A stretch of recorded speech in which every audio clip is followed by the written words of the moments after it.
जय हिंद दोस्तों। आज की इस वीडियो में हम लोग करेंट अफेयर सीरीज का 9 फरवरी 2024 का करेंट अफेयर पढ़ेंगे दोस्तों। ये 10वां एपिसोड है। वीडियो बहुत ज़्यादा इम्पोर्टेंट होने वाला है, आपको वीडियो अंत तक देखना है दोस्तों।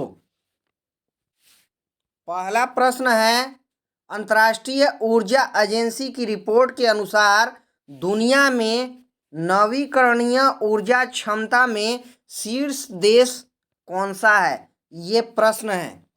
चीन है, यूएसए है, भारत है या फिर ऑस्ट्रेलिया है? अंतर्राष्ट्रीय ऊर्जा एजेंसी की ये रिपोर्ट है दोस्तों।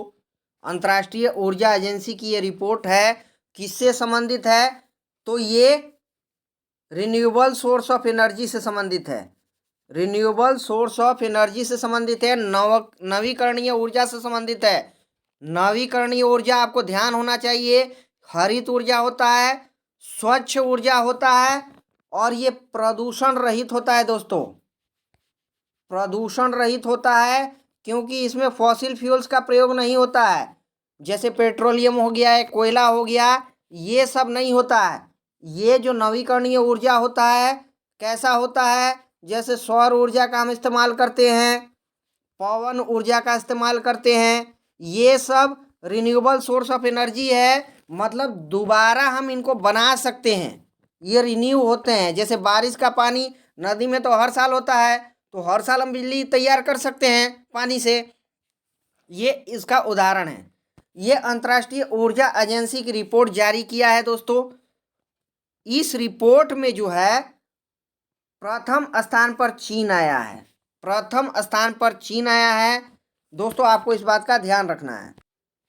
इस रिपोर्ट में ऐसा कहा गया है दोस्तों कि कुल विश्व में 510 गीगावाट 510 गीगावाट नवीकरणीय ऊर्जा का जो है ग्रोथ हुआ है, ये 50% हुआ है। 510 गीगावाट पूरे वर्ल्ड में रिन्यूएबल सोर्स ऑफ एनर्जी का ग्रोथ हुआ है और ये 50% है। और इसमें से केवल चीन में जो है दोस्तों 360 गीगावाट का ग्रोथ हुआ है। 360 गीगावाट का केवल चीन में हुआ है। कितने में से? तो 510 में से। दूसरे नंबर पर इस रिपोर्ट में कौन आया है? पहले नंबर पर तो चाइना आया है, दूसरे नंबर पर कौन आया है? यूरोप आया है। यूरोप महाद्वीप के सब देश मिला करके ये दूसरे नंबर पर आए हैं। और तीसरे नंबर पर यूएसए आया है। यूएसए आया है। भारत की स्थिति की रिपोर्ट अगर हम देखेंगे तो 2017 से लेकर के 2022 के बीच में भारत ने जो है 91 गीगावाट का जो है ग्रोथ किया है। भारत में इतना ग्रोथ हुआ है, इस बात का ध्यान रखना है दोस्तों आपको। प्रश्न हमारा ये था कि अंतर्राष्ट्रीय ऊर्जा एजेंसी की रिपोर्ट के अनुसार दुनिया में नवीकरणीय ऊर्जा क्षमता में शीर्ष स्थान कौन है? तो चीन है। अगर दूसरा नंबर पूछ लेता तो यूरोप हो जाता, तीसरा पूछ लेता तो यूएसए हो जाता। भारत जो है 2017 से 22 के बीच में 91 गीगावाट का जो है ग्रोथ किया है। इसमें नंबर 1 से 3 में भारत का नहीं है, इस बात का आपको ध्यान रखना है। ये चर्चा में क्यों है दोस्तों? क्योंकि इसने रिपोर्ट आया है दोस्तों।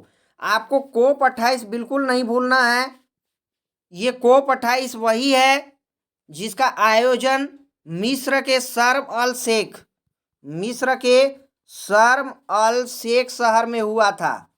शर्म अल शेख शहर में हुआ था। और ये इम्पोर्टेंट इसलिए दोस्तों क्योंकि यहाँ पर विश्व के जितने ये कोप 28 के देश जो हैं, कोप 28 में देश जो आए थे इस मीटिंग में, ऐसा कहा गया था कि 2030 तक 11,000 गीगावाट नवीकरणीय ऊर्जा का प्रोडक्शन ग्रोथ किया जाएगा। 11,000 गीगावाट नवीकरणीय ऊर्जा का ग्रोथ किया जाएगा। इस सम्मेलन में किया गया है। कॉप का फुल फॉर्म क्या होता है? कॉन्फ्रेंस ऑफ पार्टीज होता है। कॉन्फ्रेंस ऑफ पार्टीज होता है कॉप। कॉप 28 का कहाँ पर आयोजन हुआ है? तो शर्म अल शेख मिस्र में। और यहीं पर यह बात कहा गया था। अभी 2030 आया नहीं है, लेकिन 2030 तक 11,000 गीगावाट हो जाएगा, अनुमान ऐसा लगाया गया है। कोप हम फर्स्ट की बात करेंगे। कोप फर्स्ट का आयोजन कहाँ हुआ था दोस्तों? तो आपको ध्यान रखना है कि ये जर्मनी की राजधानी बर्लिन में हुआ था इसका आयोजन फर्स्ट, और ये 1995 में हुआ था। बहुत ज़्यादा इंपॉर्टेंट है और बार बार एग्जाम में यहाँ से क्वेश्चन बनता ही बनता है दोस्तों। नवीकरणीय ऊर्जा के मैटर में एक यहाँ से प्रश्न आपको ध्यान रखना है, प्रधानमंत्री सूर्योदय योजना। प्रधानमंत्री सूर्योदय योजना को आप बिल्कुल नहीं बोलना है, सूर्योदय योजना है ये। इसकी घोषणा कब होती है? 22 जनवरी 2024 को। 22 जनवरी 2024 को इसको घोषणा होती है। आपने देखा होगा, कहा गया था कि 1 करोड़ परिवार के छत पर जो है, 1 करोड़ परिवार के छत, 1 करोड़ घर पर क्या लगाया जाएगा? घर पर जो है सौर ऊर्जा प्रोडक्शन किया जाएगा, ऐसा इसमें कहा गया था। और 1 माह में जो है 300 यूनिट बिजली फ्री होगी, ऐसा कहा गया था। ये अयोध्या से हुई थी इसकी घोषणा दोस्तों। इसकी शुरुआत अयोध्या से हुई है, इस बात का आपको ध्यान रखना है। अयोध्या में श्री राम मंदिर जो है, इसका प्राण प्रतिष्ठा कार्यक्रम था दोस्तों। और यहाँ से जब पीएम जी लौटे थे, प्रधानमंत्री नरेंद्र मोदी जी, उसके बाद इस योजना का घोषणा किया था। ये लेटेस्ट योजना है, बहुत ज़्यादा इम्पोर्टेंट है, आपको इस बात का ध्यान रखना है। हमारा प्रश्न सिर्फ इतना ही था कि अंतर्राष्ट्रीय ऊर्जा एजेंसी की रिपोर्ट के अनुसार दुनिया में नवीकरणीय ऊर्जा क्षमता में शीर्ष स्थान पर कौन है? तो ये चीन है। यूएसए गलत है, यूएसए तीसरे नंबर पे है दोस्तों। यूएसए तीसरे नंबर पर, भारत गलत है और ऑस्ट्रेलिया भी गलत है। आपको वीडियो को ज़्यादा से ज़्यादा दोस्तों शेयर करना है, लाइक करना है और कमेंट करना है। आपको वीडियो कैसा लगता है, कमेंट सेक्शन ऑन है, इस बात का आपको ध्यान रखना है। चलते हैं दूसरे प्रश्न की ओर। प्रश्न दूसरा है, हाल ही में आरबीआई ने रेपो रेट कितनी निर्धारित की है? Repo rate. वीडियो को आपको ध्यान रखना है, आज का वीडियो बहुत ज़्यादा इंपॉर्टेंट होने वाला है और यहाँ से क्वेश्चन आपको आना ही आना है, एग्जाम में आना है, बहुत ज़्यादा इंपॉर्टेंट है। 6.4%, 6.5%, 6.6%, 6.7%, ये इकोनॉमिक्स का क्वेश्चन है दोस्तों, आपको इसको समझना है। दोस्तों आपको रेपो रेट समझना है, इकोनॉमिक्स का क्वेश्चन है। रेपो रेट होता क्या है? रेपो रेट का पहले तो आप फुल फॉर्म समझ लीजिए दोस्तों। इसका फुल फॉर्म होता है रीपर्चेज ऑप्शन, इसका फुल फॉर्म होता है रीपर्चेज ऑप्शन। आपको दिमाग में छाप लेना है, एग्जाम में आए रेपो रेट तो रीपर्चेज ऑप्शन इसका फुल फॉर्म होता है। रेपो रेट होता क्या है दोस्तों? रेपो रेट व्यावसायिक बैंक आरबीआई से जब कर्जा लेती है, जब व्यावसायिक बैंक आरबीआई को बैंकों का बैंक कहा जाता है, सबसे बड़ा केंद्रीय बैंक है यही। और जितने भी व्यावसायिक बैंक है, या एसबीआई हो गया, जो भी हो गया, पीएनबी हो गया, ये आरबीआई से कर्जा लेते हैं अपना बैंक चलाने के लिए। जब ये कर्जा लेते हैं तो आरबीआई इनको जो है शॉर्ट टर्म के लिए लोन देता है, शॉर्ट टर्म अल्पकालीन लोन देता है और जो है इस लोन पर कुछ ना कुछ ब्याज लेता है, ये ब्याज लेता है और उसी को रेपो रेट कहते हैं। व्यावसायिक बैंक जो है आरबीआई से जिस रेट पर कर्जा लेते हैं, आरबीआई जिस दर पर बैंक को ऋण देता है, उसको रेपो रेट कहा जाता है। आपको इस बात का ध्यान रखना है। और हमारा क्वेश्चन दोस्तों यही था कि आरबीआई ने रेपो रेट निर्धारित कितना किया है? तो ये 6.5% किया है, 6.5%। ये यहाँ गलत है, सी गलत है और डी गलत है। रेपो रेट को समझने के लिए दोस्तों हम एमपीसी को समझेंगे पहले। एमपीसी क्या होता है? मॉनेटरी पॉलिसी सिस्टम होता है, मॉनेटरी पॉलिसी सिस्टम होता है। ये क्या होता है? तो इसको हिंदी में हम कहेंगे मौद्रिक नीति समिति होता है दोस्तों। ये इसकी स्थापना कब हुई है? तो 2016 में हुई है। 2016 में 27 जून 2016 में इसकी स्थापना हुई है। और ये किस समिति के सिफारिश पर हुई है? मौद्रिक नीति समिति की स्थापना, तो उर्जित पटेल समिति के सिफारिश पे, उर्जित पटेल समिति के सिफारिश पर मौद्रिक नीति समिति की स्थापना हुई है। ये मौद्रिक समिति क्या करता है? मौद्रिक नीति समिति, इसमें कितने मेंबर होते हैं? तो 6 मेंबर होते हैं, आपको ध्यान रखना है। मौद्रिक नीति समिति में 6 नंबर होता है, बहुत ज़्यादा इंपॉर्टेंट है, यहाँ से क्वेश्चन आना ही आना है। इसमें 3 जो मेंबर होते हैं आरबीआई के होते हैं और 3 मेंबर सरकार के होते हैं। इस प्रकार से इस मौद्रिक नीति समिति में 6 मेंबर होते हैं। इस मौद्रिक समिति का अध्यक्ष कौन होता है? तो ये आरबीआई गवर्नर होते हैं। आरबीआई गवर्नर होते हैं इसके अध्यक्ष। आपको ये भी ध्यान रखना है आरबीआई के वर्तमान गवर्नर कौन है? तो शक्तिकांत दास हैं। ये समिति क्या करती है दोस्तों? तो महंगाई मुद्रास्फीति कहेंगे इकोनॉमिक्स के भाषा में, मुद्रास्फीति को नियंत्रित करती है। जितना भी इसका दर होगा ये 2% से लेकर के 6% के बीच में रखती है। इससे ज़्यादा महंगाई नहीं होना चाहिए। ये रिपोर्ट प्रति 2 माह में एक बार रिपोर्ट जारी करती है। सालाना 12 माह में 6 बार रिपोर्ट जारी करती है। 6 बार। तो यहाँ पर आपको पता चल गया दोस्तों मौद्रिक नीति क्या होती है, मौद्रिक नीति में कितने सदस्य होते हैं, रेपो रेट क्या है, रेपो रेट वर्तमान में कितना है, यही प्रश्न था।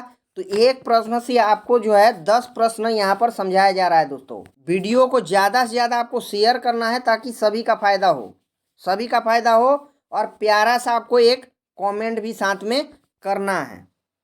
कुछ क्वेश्चन हम यहाँ पर आरबीआई से रिलेटेड देख लेंगे जो हमारे एग्जामिनेशन पॉइंट ऑफ व्यू बहुत ज़्यादा इंपॉर्टेंट होगा। अगर क्वेश्चन आ जाए कि आरबीआई की स्थापना किस समिति की सिफारिश पर हुआ है, आरबीआई की स्थापना किस समिति की सिफारिश पर हुआ है, तो यंग हिल्टन आयोग कहेंगे, आयोग के सिफारिश पर। और इसी को शाही आयोग भी कहा जाता है। इसी यंग हिल्टन आयोग को शाही आयोग कहा जाता है। शाही आयोग, ये भी ध्यान रखना है। आरबीआई का लोगो क्या है? अगर ये क्वेश्चन आ जाए तो आपको ध्यान रखना है आरबीआई का जो लोगो होता है इसमें दोस्तों ताड़ का वृक्ष है। और क्या है इसमें? तो रॉयल बंगाल टाइगर है। रॉयल बंगाल टाइगर का चित्र है। और यही रॉयल बंगाल टाइगर जो है भारत का राष्ट्रीय पशु है। ये लोगो क्या होता है आरबीआई का? इस प्रकार से दोस्तों आपको इस बात का ध्यान रखना है। अगर क्वेश्चन आता है कि आरबीआई का राष्ट्रीयकरण कब किया गया, आरबीआई का, तो ये किया गया है 1 जनवरी 1949 को आरबीआई का राष्ट्रीयकरण किया गया है। और आरबीआई की स्थापना कब की गई है? तो ये 1 अप्रैल 1935 को किया गया है। और आरबीआई का गठन किस जो है एक्ट के तहत किया गया है? तो ये 1934 का एक्ट है। 1934 के एक्ट के तहत किया गया है। ये बहुत इंपॉर्टेंट प्रश्न है और एग्जाम में आने ही इनमें से क्वेश्चन, आपको इस बात का ध्यान रखना है। अभी central banker of the year पुरस्कार शक्तिकांत दास को दिया गया है। Central banker of the year पुरस्कार ये शक्तिकांत को दिया गया है बढ़िया काम करने के लिए बैंकिंग क्षेत्र में। प्रश्न का हमारा राइट आंसर हो जाएगा 6.5%। चलते हैं प्रश्न 3 की ओर। प्रश्न 3 है यहाँ पर, 7वां हिंद महासागर सम्मेलन का आयोजन कहाँ हुआ है? संयुक्त अरब अमीरात में, बांग्लादेश में, श्रीलंका में, ऑस्ट्रेलिया में। दोस्तों जहाँ पर हिंद महासागर की बात आएगी वहाँ पर आपको ध्यान रखना है कि हिंद महासागर से रिलेटेड जितने देश हैं उसका चर्चा होना ही होना है। आपको समझना है कि हिंद महासागर सम्मेलन जो है, ये हिंद महासागर सम्मेलन की शुरुआत कब से हुई है? ये 2016 से हुई है। 2016 से इसका जो है मीटिंग कहीं ना कहीं हो रहा है। आयोजन कौन करता है? तो ये विदेश मंत्रालय करता है। भारत का ये विदेश मंत्रालय और plus India foundation, India foundation इसका आयोजन करता है। विदेश मंत्रालय और इंडिया फाउंडेशन इसका आयोजन करता है। 2016 से ये मीटिंग हर साल हो रही है। अभी 7वां मीटिंग जो है, ये 7वां मीटिंग कहाँ पर हो रहा है? तो ये ऑस्ट्रेलिया में हो रहा है। ऑस्ट्रेलिया में हो रहा है, ऑस्ट्रेलिया के पर्थ शहर में। पर्थ शहर में हमारा प्रश्न ये था कि ये जो मीटिंग 7वां हिंद महासागर सम्मेलन का कहाँ आयोजन हो रहा है? तो इस प्रश्न का राइट आंसर हो जाएगा ऑस्ट्रेलिया। यही ऑस्ट्रेलिया में इसका आयोजन हो रहा है। आपको इस बात का ध्यान रखना है। इसका आयोजन किस लिए होता है दोस्तों? किस लिए होता है इसका आयोजन? इसका जो है थीम क्या है? इस साल का जो आयोजन हो रहा है इसका थीम क्या रखा गया है? तो इसका थीम रखा गया है towards A stable and sustainable Indian ocean. Towards A stable and sustainable Indian ocean, ये इसका थीम रखा गया है। इस बात को आपको ध्यान रखना है। इसको हिंदी में हम क्या कहेंगे? तो एक स्थिर और धारणीय हिंद महासागर की ओर, ये इसका थीम रखा गया है। कहीं ना कहीं हिंद महासागर को जो है यहाँ पर कहीं ना कहीं दोस्तों हिंद महासागर का जो ये धारणीय विकास से संबंधित है। धारणीय विकास से संबंधित है। हिंद महासागर का ध्यान रखना है, सस्टेनेबल डेवलपमेंट करना है, किसी प्रकार का नुकसान ना हो, आगे वाली पीढ़ी के लिए भी चलता ही रहे और इस समय भी इस प्रकार से यूज करना है ताकि आगे आने वाली पीढ़ी को भी ये चीज़ें सब मिलती रहे। नष्ट नहीं करना है पर्यावरण को, इस बात का इसमें ध्यान रखना है आपको। ये पर्थ में कौन भाग लेंगे भारत की ओर से? तो हमारे विदेश मंत्री एस जयशंकर। एस जयशंकर इस मीटिंग में जाएंगे 7वां हिंद महासागर सम्मेलन में। याद रखना है। अगर क्वेश्चन आ जाता है, यहाँ पर देखिए दोस्तों यूएई है, यूएई की राजधानी कहाँ है? तो अबू धाबी है। मुद्रा क्या है इसका? दिरहम है। दिरहम यहाँ की मुद्रा है। बांग्लादेश की मुद्रा जो है टका है, टका है। और यहाँ की राजधानी ढाका है। श्रीलंका की राजधानी आपको ध्यान रखना है, कंफ्यूज बिल्कुल नहीं होना है। श्रीलंका की राजधानी जो है ये कहाँ पर है? तो ये श्री जयवर्धने कोट्टे है। ऑस्ट्रेलिया की राजधानी कहाँ है दोस्तों? ऑस्ट्रेलिया की राजधानी कैनबरा है। और इसको प्यासी भूमि का देश कहा जाता है, कंगारू का देश इसी को कहा जाता है। हमारा प्रश्न का उत्तर हो जाएगा ऑस्ट्रेलिया। चलते हैं प्रश्न 4 की ओर। प्रश्न 4 है, हाल ही में wild life photographer of the year का पीपुल्स चॉइस अवार्ड किसे मिला है? आइस बेड को, दी हैप्पी टर्टल को, स्टार्लिंग मम्यूरेशन को या फिर शेयर्ड पेरेंटिंग को? इस प्रश्न का राइट आंसर है आइस बेड को मिला है। Wild life photographer of the year का पीपुल्स चॉइस अवार्ड ये आइस बेड को मिला है। आइस बेड क्या है दोस्तों? आइस का मतलब क्या होता है? बर्फ होता है, और बेड का मतलब बिस्तर होता है। ये फोटो का नाम रखा गया है, फोटो का नाम रखा गया है और कुछ नहीं है। ये जो भालू होते हैं दोस्तों, बर्फीले भालू होते हैं, उसका फोटो खींचा गया है और खींचने के बाद जो है इसको पब्लिक किया गया है, पब्लिक किया गया है। और ये अवार्ड इस फोटो को ही मिला है। ये फोटो है, आइस बेड जो है ये फोटो है, किसी व्यक्ति का नाम नहीं है। इस बात का आपको ध्यान रखना है। ये फोटोग्राफर जिसने फोटो खींचा है उसका नाम क्या है? नीमा सारी खानी। नीमा सारी खानी ये फोटोग्राफर है जिन्होंने इस फोटो को खींचा है। ये इंग्लैंड की फोटोग्राफर है, इंग्लैंड की फोटोग्राफर है नीमा सारी खानी। और किस देश में ये जो है पोलर भालू पाए गए हैं? पोलर भालू तो ये नॉर्वे देश में, नॉर्वे देश में। आप पिक्चर को देख भी सकते हैं, बहुत ब्यूटीफुल, बहुत सुंदर पिक्चर है। भालू जो है बर्फ पर सो रहा है, बर्फ पर भालू सो रहा है। ये पिक्चर है, ये पिक्चर है, तस्वीर है। और इस पिक्चर को ये अवार्ड दिया गया है। इस बात को आपको समझना है। तो प्रश्न का राइट आंसर हो जाएगा दोस्तों आइस बेड। अगर क्वेश्चन आ जाता है दोस्तों कि दिव्य कीर्ति सिंह जो है इनको किस क्षेत्र में अभी हाल फिलहाल में अर्जुन अवार्ड दिया गया है, तो घोड़सवारी के क्षेत्र में, घोड़सवारी के क्षेत्र में दिया गया है। इंपॉर्टेंट प्रश्न है, अर्जुन पुरस्कार इनको दिया गया है और घोड़सवारी में अर्जुन पुरस्कार पाने वाली ये पहली भारतीय महिला होगी, याद रखना, पहली भारतीय महिला होगी, इनको मिल चुका है, याद रखना है। चलते हैं प्रश्न नंबर 5 की ओर।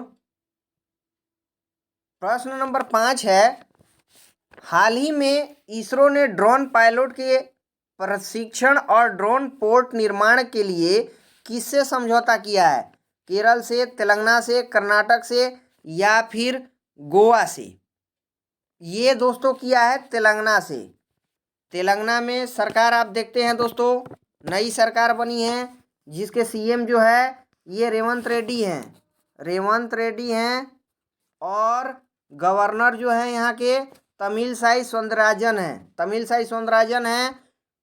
इनके बीच और इसरो के बीच जो ये समझौता हुआ है तेलंगाना सरकार के बीच में, किस मैटर में समझौता हुआ है? तो ये ड्रोन प्रशिक्षण देने के संबंधित, ड्रोन को प्रशिक्षण, ड्रोन जो पायलट होंगे ना दोस्तों, ड्रोन पायलट जो ड्रोन चलाते हैं, ड्रोन पायलट को ये प्रशिक्षण दिया जाएगा। दोनों के बीच में मेमोरेंडम ऑफ अंडरटेकिंग हुआ है। ड्रोन आप देखते हैं शादी ब्याह में भी ड्रोन उड़ा करके फ़ोटो खींचा जाता है, ये पायलट रहित होता है, उसमें कोई पायलट नहीं होता है, नीचे से ही उसको चलाया जाता है, याद रखना। और इसका प्रयोग किस क्षेत्र में किया जाएगा? ये पहला ऐसा हुआ है दोस्तों, याद रखना है आपको कि ये जो है ट्रेनिंग समझौता, ऐसा समझौता भारत में पहली बार हुआ है तेलंगाना और इसरो के बीच में, याद रखना है। ये ड्रोन का मतलब जो हो गया दोस्तों, ईवी जो हो गया, ये ड्रोन क्या है? अनमेड एरियल व्हीकल इसको कहते हैं, यू से अनमेड, एस एरियल और ये व्हीकल है। इसका यूज कहाँ होगा? तो कृषि क्षेत्र में यूज होगा। इस ड्रोन से फोटो ही नहीं केवल खींचा जाएगा, अगर कीटनाशक डालना है खेत में या फिर उर्वरक का छिड़काव करना है तो उसके लिए भी इस ड्रोन का प्रयोग किया जाएगा। ऐसा समझौता तेलंगाना सरकार और इसरो के बीच हुआ है, इस बात को आपको ध्यान रखना है। तो प्रश्न का उत्तर हो जाएगा तेलंगाना। आपको इस बात का ध्यान रखना है कि तेलंगाना की स्थापना जो है 2 जून 2014 को हुआ है। 2 जून 2014 को लोकसभा की यहाँ 17 सीटें हैं और जो है राज्यसभा की 7 सीटें हैं, राज्यसभा की 7, लोकसभा की 17। गवर्नर तमिलसाई सौंदरराजन हैं। यहाँ पर 2 आपको रिजर्व याद रखना है, बार बार क्वेश्चन आता है एग्जाम में। अमरा पहला है दोस्तों, इसमें पहला है अमरादाबाद, एक तो अमरादाबाद है, अमराबाद टाइगर रिजर्व है, ये तेलंगाना में ही है, और मृगवानी राष्ट्रीय उद्यान भी तेलंगाना में ही है। और हैदराबाद किस नदी के किनारे है? तो मूसी नदी के किनारे है। और इसी हैदराबाद में 1948 में जो ऑपरेशन पोलो चलाया गया था, और इसी ऑपरेशन पोलो के तहत भारत में हैदराबाद को मिला लिया गया था। इस बात का आपको ध्यान रखना है। इसरो के अध्यक्ष वर्तमान में कौन है? अगर ये क्वेश्चन आ जाए तो सोमनाथ हैं, सोमनाथ, याद रखना, ये सोमनाथ हैं। और इसरो की स्थापना कब हुई है दोस्तों? तो ये हुई है 15 अगस्त 1969 को। इसका हेडक्वार्टर कहाँ है? बंगलुरु में है। और भारत का एकमात्र स्थान जो है, ये जो है कहाँ से प्रक्षेपण होता है इसका? तो सतीश धवन अंतरिक्ष केंद्र श्रीहरिकोटा, यहाँ से प्रक्षेपण होता है। ये कहाँ पर है? तो ये आंध्र प्रदेश के तिरुपति जिला में है, आंध्र प्रदेश के तिरुपति जिला में यहीं से प्रक्षेपण होता है। इस बात का आपको ध्यान रखना है। वीडियो को ज़्यादा से ज़्यादा आपको शेयर करना है दोस्तों, ताकि सबका फायदा हो। इस प्रश्न का राइट आंसर हमारा हो जाएगा तेलंगाना। चलते हैं प्रश्न 6 की ओर। प्रश्न 6 है, टॉमटॉम ट्रैफिक इंडेक्स 2023 के अनुसार सबसे धीमा शहर कौन सा है? London, Dublin, Toronto, Bengaluru. इस प्रश्न का राइट आंसर हो जाएगा लंदन। ये धीमा शहर के लिस्ट में क्यों रखा गया है? क्योंकि यहाँ पर सबसे ज़्यादा ट्रैफिक है दोस्तों। ये टॉमटॉम ट्रैफिक इंडेक्स जारी हुआ है। आप देखते हैं कि जहाँ पर ज़्यादा गाड़ियाँ होगी वहाँ पर स्पीड भी कम ही होगी। स्पीड कम होगी क्योंकि गाड़ी अगर कम होगी, अगर रोड खाली होगा तभी तो आप स्पीड से चलाइएगा, लेकिन अगर रोड भरा होगा तो आपको स्पीड कम करना पड़ेगा। तो यही टॉमटॉम ट्रैफिक इंडेक्स रिपोर्ट जारी किया है और इसके अनुसार लंदन 1 नंबर पर है। पाकिस्तान का कोई शहर नहीं है। टॉप 10 में भारत के 2 शहर हैं। टॉप 10 में भारत के 2 शहर हैं और जो है इसमें बंगलुरु 6ठे नंबर पर है। बंगलुरु भारत का 6ठे नंबर पर है और 7वें नंबर पर पुणे है महाराष्ट्र का। ये 2 शहर इसमें शामिल किया गया है। डबलिन दूसरे नंबर पर है, 1 नंबर पर लंदन है। इस बात का ध्यान रखना है। लंदन किस नदी के किनारे है? अगर ये क्वेश्चन आ जाए तो आपको आंसर देना है टेम्स नदी के किनारे है ये लंदन। और एमनेस्टी इंटरनेशनल का हेडक्वार्टर इस लंदन में है।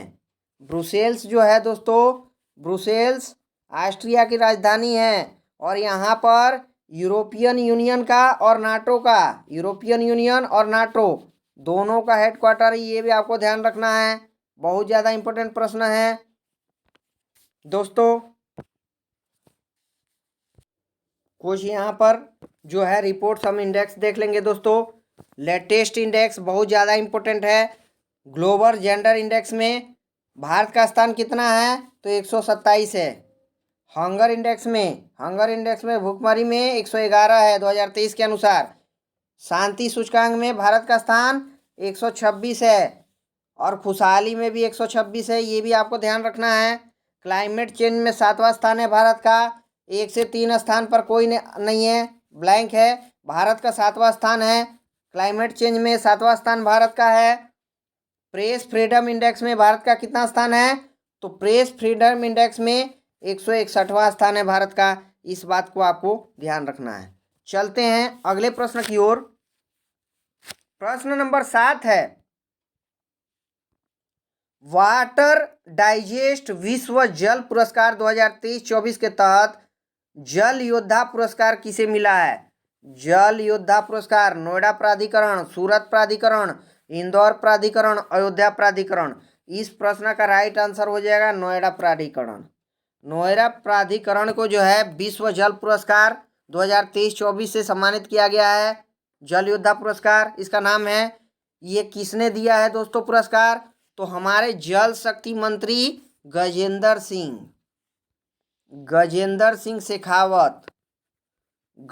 सिंह शेखावत ने ये पुरस्कार दिया है। इस बात को आपको ध्यान रखना है। और अगर ये प्रश्न आ जाए दोस्तों कि भारत के प्रथम जल शक्ति मंत्री कौन है, तो यही जो है गजेंद्र सिंह शेखावत ही हैं। तो आपके मन में एक क्वेश्चन आएगा कि क्या इससे पहले नहीं था? तो था दोस्तों, जल संसाधन मंत्रालय इसका नाम था। 2019 में जल शक्ति मंत्रालय हो गया उसका नाम। और यही जल शक्ति मंत्री जो है पहले हैं गजेंद्र सिंह शेखावत। जैसे शिक्षा मानव संसाधन विकास मंत्रालय का नाम शिक्षा मंत्रालय हो गया, उसी प्रकार से सेम है। इस पुरस्कार का आयोजन कहाँ किया गया है? तो ये नई दिल्ली में किया गया है। नई दिल्ली, ये भी आपको ध्यान रखना है, नई दिल्ली में किया गया है। बहुत ज़्यादा इंपॉर्टेंट प्रश्न है दोस्तों। ये अवार्ड जो है दोस्तों सीवेज उपचार के लिए दिया गया है।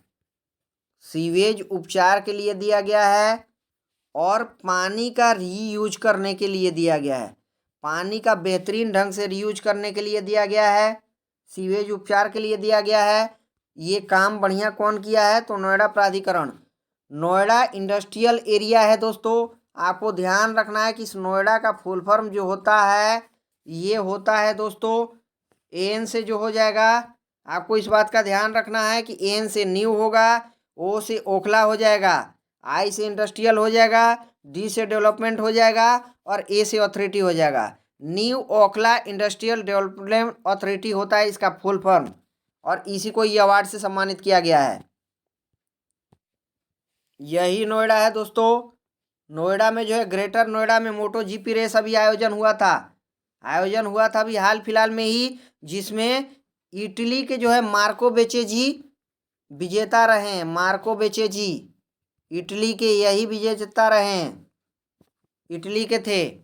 अगर क्वेश्चन आ जाए दोस्तों यहाँ से कि स्वच्छता सर्वेक्षण के अनुसार सबसे अग्रणी राज्य कौन है, स्वच्छता सर्वेक्षण के अनुसार अग्रणी राज्य, तो महाराष्ट्र आपको लिखना है। 2 नंबर पर एमपी है, मध्य प्रदेश।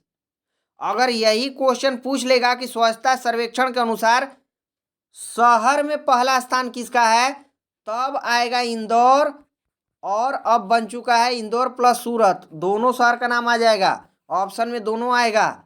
अगर जो क्वेश्चन आएगा कि गंगा नदी के किनारे वाला शहर कौन सा है स्वच्छता में प्रथम नंबर पर, तो आपको लगाना है एक तो वाराणसी और प्लस दूसरा जो है ये प्रयागराज है। ये दोनों नंबर 1 पर आ चुके हैं। गंगा नदी के किनारे साफ सुथरे शहर, और भारत के साफ सुथरे शहर इंदौर सूरत, और स्टेट में महाराष्ट्र 1 नंबर पर। इस बात का आपको ध्यान रखना, बहुत ज़्यादा इंपॉर्टेंट प्रश्न है। हमारे प्रश्न का उत्तर हो जाएगा दोस्तों नोएडा प्राधिकरण। चलते हैं अगले प्रश्न की ओर। प्रश्न नंबर 8 है, हाल ही में उड़ने वाले डायनासोर सियोप्टेरा इवांसे के जीवाश्म की खोज कहाँ हुई है। सियोप्टेरा इवांसे जीवाश्म की खोज कहाँ हुई है, ब्राजील, जर्मनी, स्कॉटलैंड या फिर ऑस्ट्रेलिया। ये स्कॉटलैंड में हुआ है। ये डायनासोर जो है दोस्तों, आपको ध्यान होना चाहिए, इनका जीवाश्म मिला है। जो जीवाश्म ये सियोप्टेरा इवांसे, उसका नाम रख दिया गया है। ये उड़ते हैं, उड़ने वाले होंगे, ऐसा अनुमान लगाया गया है कि उड़ने वाले होंगे, क्योंकि ये जो डायनासोर की जब बात करते हैं तो अभी का तो ये है नहीं, ये 65 मिलियन साल पहले का बात है, जुरासिक काल का ये तो बात है, जुरासिक काल का बात है। ये स्कॉटलैंड के वैज्ञानिकों ने इसकी खोज की है, स्कॉटलैंड की। अतः प्रश्न का उत्तर स्कॉटलैंड होगा। कहाँ पर खोज हुआ है, तो स्कॉटलैंड में हुआ है। स्कॉटलैंड के वैज्ञानिकों ने किया है। उनको कहाँ पर ये मिला है चीज, तो ऑयल ऑफ स्काई में, समुंदर के किनारे। स्कॉटलैंड के ऑयल ऑफ स्काई में, समुंदर के किनारे ये इनको मिला है। उड़ने वाला जो है डायनासोर सियोप्टेरा इवांसा, इन्होंने नाम दिया। इस बात का आपको ध्यान रखना है। ये पुरानी बातें हैं दोस्तों, उस समय जुरासिक काल का बात है, तो जीवाश्म केवल मिला है। अनुमान लगाया जा रहा है कि इस प्रकार का होगा, ये बात है यहाँ पर। भारत में भी दुर्लभ गोल्डन टाइगर अभी हाल में मिला है दोस्तों, काजीरंगा नेशनल पार्क से, असम से मिला है, याद रखना। और डांसिंग डियर संघाई कहाँ का है, तो मणिपुर का है। काबुल लामजाओ नेशनल पार्क मणिपुर में ये जो है डांसिंग करता है, इसलिए इसको डांसिंग डियर कहा जाता है। हिरन है, छोटा कद का है, मणिपुर में किबुल लामजाओ नेशनल पार्क लोकटक झील में जो है उसी में तैरते हैं ये, सॉरी तैरते हैं, डांसिंग करते हैं। प्रश्न का सही उत्तर स्कॉटलैंड हो जाएगा। ये स्कॉटलैंड में जीवाश्म की खोज हुई है। प्रश्न 9 है हमारा दोस्तों, हाल ही में 2 दिवसीय वार्षिक दोसमोचे महोत्सव का प्रारंभ कहाँ हुआ है, अरुणाचल प्रदेश, सिक्किम, लद्दाख, असम। इसका राइट आंसर हो जाएगा लद्दाख। इसका राइट आंसर हो जाएगा लद्दाख। ये दोसमोचे महोत्सव का आयोजन कहाँ पर हुआ है, अगर ये क्वेश्चन आता है तो ये लद्दाख में हुआ है। लद्दाख के किस जगह पर हुआ है, तो ये लेह प्लस लिकीर, ये 2 जगह है, 2 स्थान है, यहाँ पर हुआ है। यहाँ के बौद्ध मठ में हुआ है। यहाँ पर ये मुखौटा फेस्टिवल है दोस्तों यहाँ का। ये मुखौटा नृत्य इसमें किया जाता है, मुखौटा नृत्य किया जाता है, ऐसा मानना है, ऐसी परंपरा चली आ रही है कि ऐसा करने से बुराई खत्म हो जाता है। बुराई को खत्म करने के लिए जो है इस फेस्टिवल का दोसो मोचे फेस्टिवल का प्रारंभ किया गया है लद्दाख में। इस बात का आप तक ध्यान रखना है। अगर लोसांग फेस्टिवल कहेंगे तो सिक्किम का है, और लोसर फेस्टिवल कहाँ का है, तो लोसर जो है ये भी लद्दाख और अरुणाचल प्रदेश दोनों का है। बिल्कुल कंफ्यूज नहीं होना है आपको। लोसर जो है ये लद्दाख का भी है और ये अरुणाचल प्रदेश का है, दोनों का ही है। सिंथन स्नो फेस्टिवल जम्मू कश्मीर का है, सिंथन स्नो फेस्टिवल जम्मू कश्मीर का है। सरहुल झारखंड का है। और थाई फूसम फेस्टिवल तमिलनाडु का। इस बात का भी ध्यान रखना है। बथुकम्मा फेस्टिवल जम्मू कश्मीर का, याद रखना है। सॉरी, बथुकम्मा फेस्टिवल जो है दोस्तों, बथुकम्मा फेस्टिवल ये तेलंगाना का है, तेलंगाना का, ये ध्यान रखना है। हमारा प्रश्न सिर्फ इतना ही था कि दोस्त मोचे महोत्सव का प्रारंभ कहाँ हुआ है, तो लद्दाख में हुआ है। चलते हैं प्रश्न 10 की ओर, और हमारे क्लास का ये अंतिम प्रश्न है दोस्तों। हाल ही में केंद्र सरकार ने मोबाइल स्वास्थ्य पहल किलकारी और मोबाइल अकादमी कहाँ प्रारंभ किया है? ये प्रश्न है। महाराष्ट्र में, गुजरात में, राजस्थान में, या ए और बी, मतलब कि महाराष्ट्र और गुजरात दोनों में। तो इस प्रश्न का राइट आंसर डी होगा, महाराष्ट्र और गुजरात दोनों में। ये क्या होता है इसके बारे में हम समझते हैं दोस्तों। किलकारी की यहाँ पर बात हो रही है। किलकारी तो कहीं ना कहीं बच्चों से संबंधित है। ये गर्भवती महिला से संबंधित है दोस्तों। इसमें 72 ऑडियो मैसेज इसमें है, रिकॉर्ड है। इसमें बच्चे का दूसरी तिमाही से बच्चे के जन्म के 1 वर्ष के बाद तक ऑडियो मैसेज होता है। इसमें डॉक्टर अनीता है, काल्पनिक डॉक्टर है, काल्पनिक डॉक्टर है। जो ऑडियो सुना जाएगा उसमें उस डॉक्टर का नाम अनीता है, कोई रियल डॉक्टर नहीं है। ऑडियो में केवल ये डॉक्टर है दोस्तों। स्वास्थ्य विभाग और मिनिस्ट्री ऑफ हेल्थ के द्वारा ये स्टार्ट किया गया है पहल, और मोबाइल अकादमी भी यहीं पर स्टार्ट होगा, महाराष्ट्र और गुजरात में ही। दोनों इसका राइट आंसर है। इस बात का आपको ध्यान रखना है। अभी हाल फिलहाल में मुख्यमंत्री विश्वकर्मा पेंशन योजना की शुरुआत कहाँ हुई है? अगर ये क्वेश्चन आ जाएगा तो आपको करना है राजस्थान। कल ही हुआ है, ये कल ही हुआ है राजस्थान में। अब मिलेट के लिए उत्कृष्टता केंद्र किसको बनाया गया है? मिलेट के लिए हैदराबाद, हैदराबाद को उत्कृष्टता केंद्र बनाया गया है। 2023 साल जो है किसके लिए बनाया गया था? तो ये मिलेट के लिए, मोटे अनाज के लिए। अभी 2024 जो है ये ऊंट के लिए है, कैमलिन, कैमलिन के लिए बनाया जाएगा। आपको इस बात का ध्यान रखना है। बहुत ज़्यादा भूगोल का एक प्रश्न है दोस्तों। आप भोर घाट आप सुने होंगे, भोर घाट दर्रा। ये भोर घाट दर्रा किस किस को जोड़ता है? मुंबई आप पुणे को जोड़ता है, मुंबई और पुणे, एमपी को जोड़ता है ये, मुंबई और पुणे भोर घाट। अगर यही हम कह देंगे कि थाल घाट, थाल घाट दर्रा जो है ये किस किस को जोड़ता है? थाल घाट, तो ये मुंबई और नासिक को जोड़ता है। एमएन, मुंबई नासिक को थाल घाट जोड़ता है, और भोर घाट मुंबई पुणे को जोड़ता है। अगर कहेंगे कि गोदावरी नदी कहाँ से निकलती है, तो आपको मारना है ये त्रयंबक पहाड़ी से निकलती है, त्रयंबक पहाड़ी से निकलती है, नासिक के पास है, महाराष्ट्र से। और कृष्णा भी नदी जो है महाराष्ट्र से ही निकलती है, महाबलेश्वर पहाड़ी से।